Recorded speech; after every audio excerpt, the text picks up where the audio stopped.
let's see how to write division symbol in Microsoft Word. First off, we want to open Microsoft Word.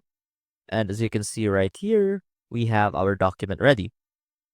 Now, when inserting a division symbol, it is pretty simple. What we can do is head on over to the Insert tab.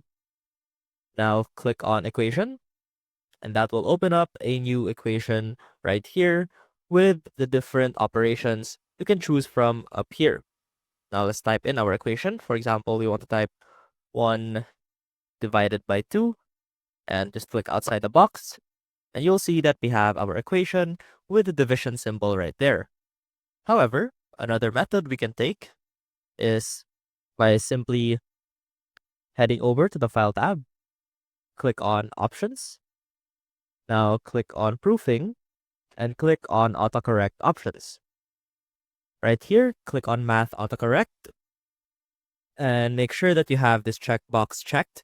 Use Math Autocorrect rules outside of math regions, and this will allow you to use the code in Microsoft Word. Now let's go ahead and click OK twice. Now what we can do to type in our division symbol is type in this code /div and space, and there you go. We now have our division symbol, and all we did was type in / and div. Let's go and type 2, and that is how you type a division symbol in Microsoft Word. I hope this helped, and I will see you soon.